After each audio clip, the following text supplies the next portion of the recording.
Good afternoon to one and all. Blessed afternoon to one and all. Again, we will study the Word of God. And of course, I pray that this very first Sunday of the month of February, we are for sure. We have everything in our hands. We have everything in our hearts, in our mind, as we consider that we have already planned everything for the next months of this year. And hoping so that your plans is in God's hand. So we will start with this message, allowing us to read the Word of God in the book of James, chapter 4, verses 13 to 17. Please hear this word or follow it with your eyes, or if you have your Bibles, or anything there that you can read, James chapter 4, verses 13 to 17. And the word of God says, verse 13, Go to now, ye that say, Today or tomorrow we will go into such a city and continue there a year, and buy and sell and get gain. Whereas you know not what shall be on the morrow. For what it is your life, it is even a vapor that appeareth for a little time and then vanisheth away. For that it ought to say, if the Lord will, we shall live and do this or that. But now ye rejoice in your boastings, and all such rejoicing is evil. Verse 17, therefore to him that knoweth to do good, and doeth it not, to him it is sin. May we pause for a moment of prayer. Heavenly Father, we thank you, Lord, for being so good to us. Again, we commit to you this very hour as we have this studying of your word. May you give us, may you fill our hearts and mind that we could fully understand your word today. And you being as a faithful God unto us, we know everything is much assured in your sight. So this is our prayer. In Christ's name, amen. Your plans in God's hand. Ang plano po natin ay nasa kamay ng Diyos. Now, if your plans are in God's hand, remember this. In every way, in every time, in every desire of your life, remember this. When you plan ahead, remember who is the head. Again, when you plan ahead, remember who is the head. Because in planning, if you fail to include God in your plans, you are planning to fail. It is so common for us today to have plans ahead. And it could be on your personal life. It could be on your academic life. It could be on your career to expand your business life. Or perhaps it could be your plans about your relationships. But if you have you ever planned ahead to be faithful to God? It's good to make plans, but don't fall into the mistake of making plans as if you are the owner, as if it is yours to hold or to control. Make plans with the recognition of these three ways or things. And this will lead us to the message of today, your plans in God's hand. Now, we will consider these three things. Number one, if you make plans in your life, think about this, that life is uncertain. Uncertain it is because sometimes we face situations beyond our control. We go through the path of making decision without knowing ourselves. Hindi po, nakakalimutan po natin na una po natin dapat tingnan yung buhay po natin. Yes, Ibig sabihin, God has been so good. No? Napakabuti po ng Diyos sa bawat isa sa atin. But think about that, your life is uncertain. And why should you make plans as if you are in control of your plans? Minsan kaya nga hindi nangyayari yung plano natin. Ha? Yung minsan may mga plano tayo na bine-blame natin ng Panginoon pag hindi nangyari. At sabihin po natin, bakit nagplano ako ng ganito, kailangan, at saka kung kailan ako ay nakaplano at mangyayari na, ba't nakasakit pa ako? O yung may plano kasi ibang tao, bigla, sabi nga, think about it, is that life is like a vapor that vanisheth away. So, why make plans as if you are in control of your life? Why make plans as if you know what will be tomorrow or tomorrow? No? So sometimes, such as a child of God, we face unchangeable events in life. Mayroong mga bagay sa buhay mo natin na hindi na natin mababago. No? And we are trying ourselves to make plans na alam po natin na yun na ay itinalaga ng Diyos para sa atin.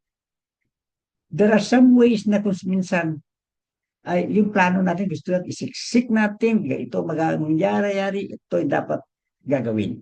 No? And you are a child of God. So you know that your life is uncertain. Hindi, mangyari, gumawa ka ng plano, pero hindi mo alam kung anong kinabukasan, baka kinabukasan, wala ka na. Hindi. But think about it that God has been so good.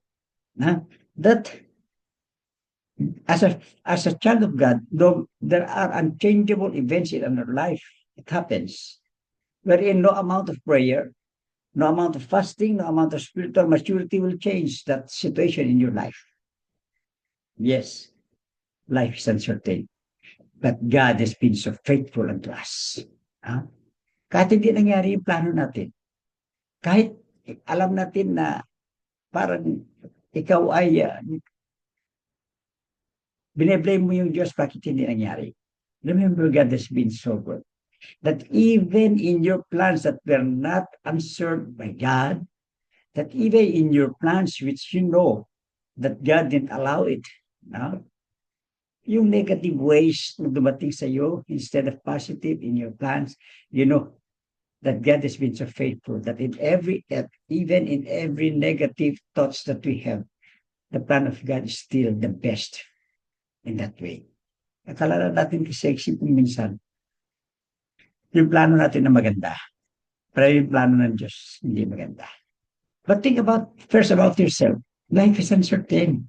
Oo, nandyan yung plano natin. But have you ever considered that your life will be strong, will be there, that God provides you the strength you needed for tomorrow?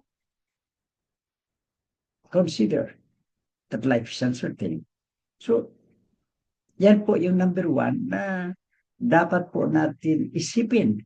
Ano kalagayan ng buhay ko? Ano ba itong nararamdaman ko sa akin? Ano ba itong kailangan kong gawin? Because you don't know. We don't know because life is uncertain. But every plans that you do, make sure that you know who is the head. Make sure. Because when you plan ahead, remember who is the head. Because we don't know. Life is uncertain. Number two, napaka-iksi lang po nito. No? Number two, God is sovereign. When I say God is sovereign, because the uncertainties of life do not change the sovereignty of God. Yung sitwasyon mo sa buhay, yung pangyayari sa buhay mo, hindi niya pwedeng baguhin ang kapangyarihan, kaalaman ng Diyos. Hindi niya pwedeng baguhin anuman yung sitwasyon mo in your life. Yes, life is full of uncertainties. But one thing you can be certain of, o kahit sabihin natin na yung buhay natin ay maraming haka-haka, maraming patalanhaga yung buhay mo, but one thing you could be certain of, isa lang ang dapat natin na ayusin sa buhay natin, maging certain kita, maging focus kita dito that because God is sovereign, it is because of God's goodness. Yan yung certain thing in life. That we can never go ahead of God. We cannot do plans out of our own, but the certainty of it is this. Still, God is so good unto us. God's goodness is upon us. God's power is upon us. God's love never changes because God is sovereign. Yan po yung dapat malaman po natin that it is certain for us that though uncertainties in life is there that can never change, no, life is full of uncertainties. God is still sovereign because there is only one thing that we know that it is certain. It is the goodness of God. It is the power of God. It is the love of God. Yan po yung kasiguraduhan na hindi nagbabago para sa atin. So you do plans ahead of it. As long as you know the head of your plan, God will show you the sovereignty of God. And He will surely think and make us think about this, that God's goodness, God's power, and God's love is certain for us. No. Tingnan po natin, it is certain for us. No? Even in the midst of the madness of this world, kahit nandito po tayo sa pinakamatinding yung temptation ng mundo, ibabaw na ito, even in the midst of the madness of this world, we can be assured of the goodness of God. No, it is assured. It is not only certain, that sovereignty of God is not only certain, but it is assured for us. Assurance para sa atin dahil He is a sovereign God. He is a God of all-knowing God, the all-power God, no? And above all, He never changes. Yan po yung Diyos natin. So ano po yung hamon for us, no? Na ibalik po natin yung pagkapangyarihan ng Diyos. Ano po yung magagawa natin to show, because we know that God is sovereign and we know that the power, the love, and the protection of God is certain for us. And it is well assured for us also that the goodness, the power, the love of God never change before us. So ano po yung may papakita po natin? And here is the only thing that we have to show before God. Just be faithful before God. Remain to be faithful before God. Continue to be faithful before God. Yan po yung tatlong bagay, no? Na kailangan lang na natin sagutin ang pagka-sovereignty ng Diyos. No? Maging faithful ka, magpatuloy ka maging faithful, at manatili kang maging faithful sa Diyos. Because He is the sovereign God. As Christians, we must recognize our lives, our time is always in God's hand. That's the certainty. That's the assurance.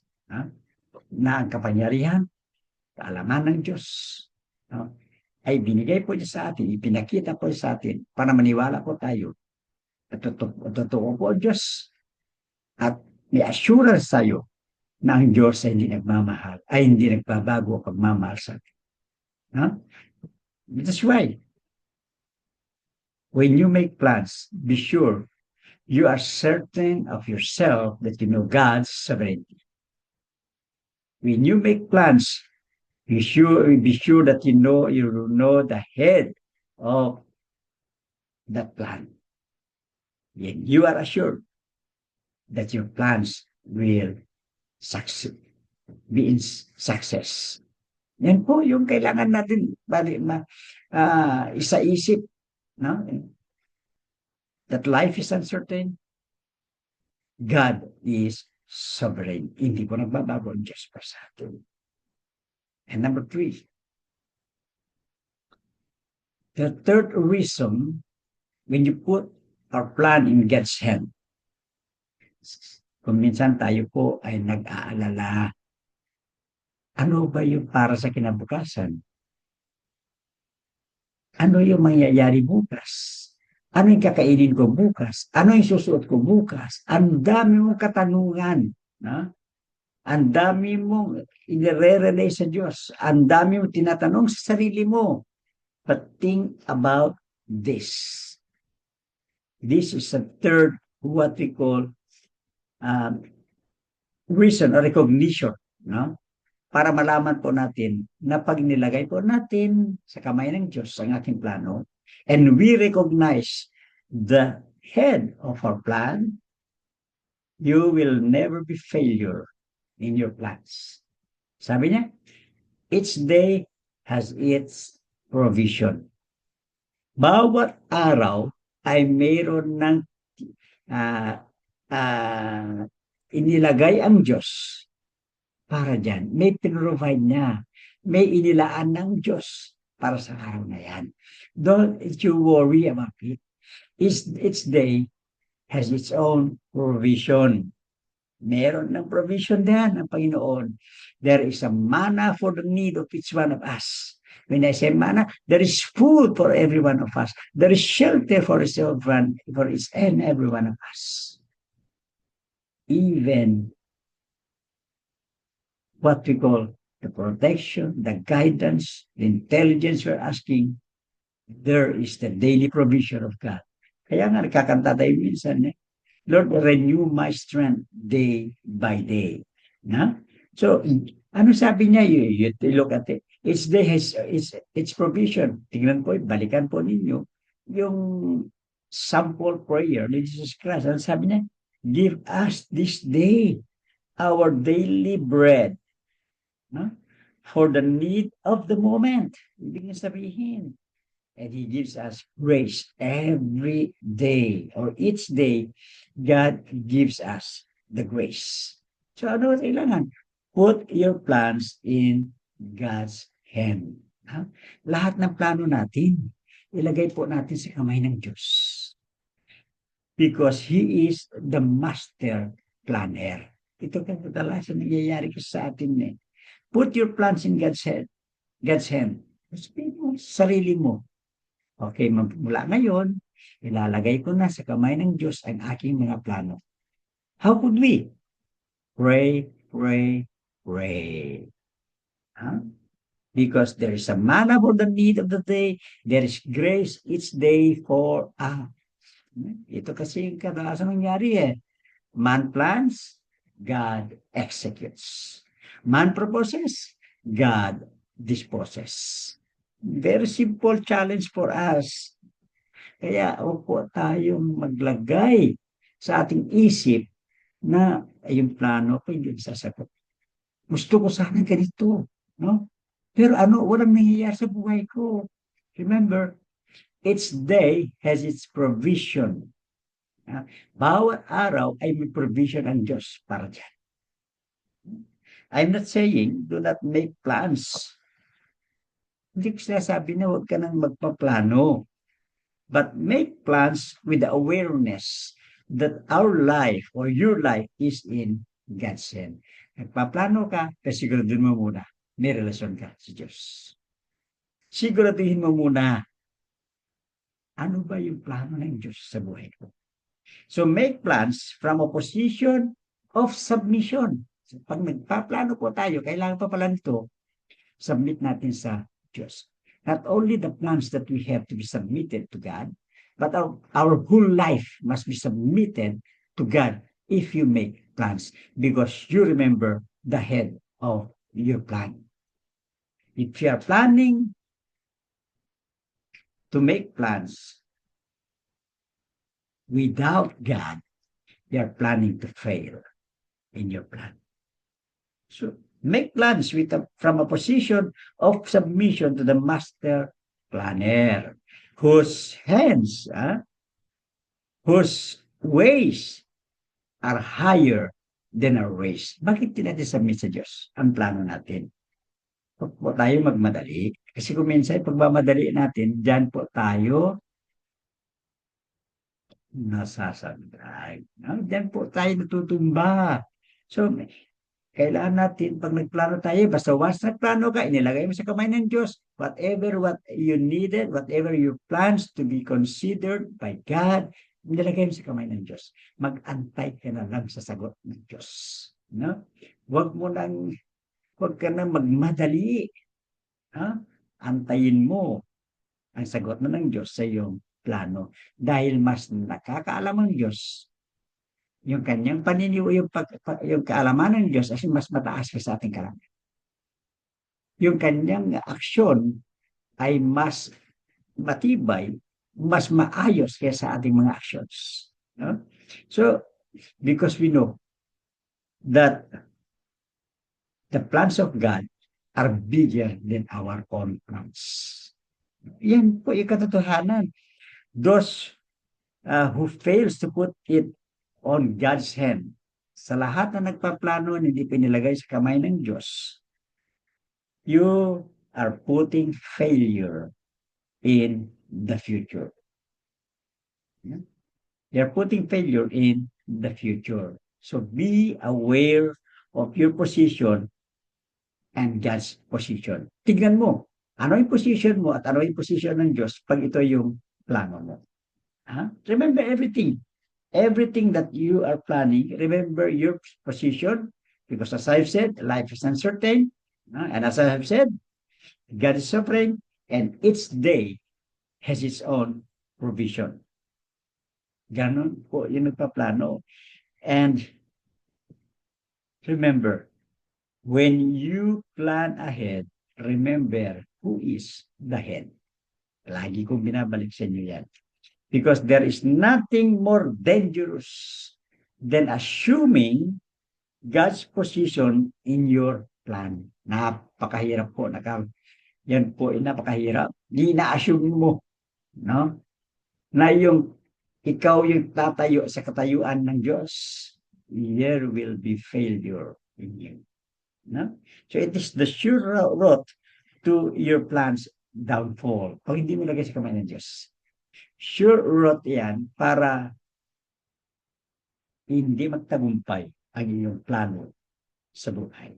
Because there's nothing more dangerous than assuming God's position in your plan. Nag-a-assume lang tayo hindi plano ng Diyos. No? So, when we assume ownership of tomorrow, you listen well. When we assume ownership of tomorrow, you carry in the weight that never meant for you to bear. Pag sinarili mo, yung plano mo para sa kinabukasan, hindi mo ito kinonsulta sa ating Panginoon. You will be then, ikaw na mismo ang bubuha sa mga bagay pag nag-downfall, pag hindi nagtagumpay ang iyong plano. So, when we assume ownership of tomorrow, you carry the weight. And that will lead you to the downfall of your plan. So always consider that there is God who is the head of your plan. So when we say, oh Lord, nilagay ko sa sarili ko kamay na kamali ako, just immediately reconcile your relationship to God. And when the downfall comes in your plans without realigning it to God, that ends to worry, that ends to anxiety, that ends to making you what we call insecure in your life. So why worry? Because worry is the thief of joy. And worry grabs us the peace in our hearts. And it will lead us to being not faithful before God. Pag nag-worry ka na, hindi ka na magiging faithful sa Diyos. So, napakatindi ba? Diba? Ano sabi niya in the book of Matthew chapter 6 verse 34? Therefore, do not worry for tomorrow. Huwag mong problemahin ang bukas. For tomorrow will will have its own things by tomorrow. Andyan na. Mayroon ng Diyos. Ang ginagawa lang ng Diyos, gusto nilang niya na marinig sa atin yung plano din natin para sa bukas. No? Because each day has its own provision. Each day has its own blessings. Each day has its own trouble too. Hindi lang blessings, provision ng Diyos. May trouble din na dumarating sa ating araw-araw just to make us, just to bind us strong in our relationship to God. So, why do we fall into the trap of worrying for tomorrow? Bakit tayo kuminsan nahuhulog tayo sa pag-worry para sa kinabukasan? Because we fall into the trap of boasting what is tomorrow. Kaya doon tayo naka-failure. Wala pa yung bukas, pinagmamalaki mo na, pinagmamayabang mo na. Nag-apply ako ng ito, sigurado na, lalipan na ako bukas, kasi sigurado na, matatanggap ko na ako bukas. Wala pa yung kinabukasan, hindi yung pinilagay sa kamay ng Diyos, pinagyayabang mo na. Bukas, meron na akong pera bukas, magkakamal na ako ng pera, ganito ng pera ako bukas, meron akong ganito, meron na 10,000 pataka ako bukas. Wala pa sa kamay mo, hingin mo pa lang sa Diyos. Huwag mo nang bilangin yung sisiyo. Itlog pa lang yan. No? Ganun kasi tayo kung minsan. No? But don't boast yourself for tomorrow. Because sometimes when you boast yourself for tomorrow, you behave as if you own tomorrow. You rejected God that tomorrow. No? Kaya failure tayo kung minsan. Kaya hindi na tayo nagpa-prosper sa ating mga plano. No. Today is ours. Tomorrow is of God.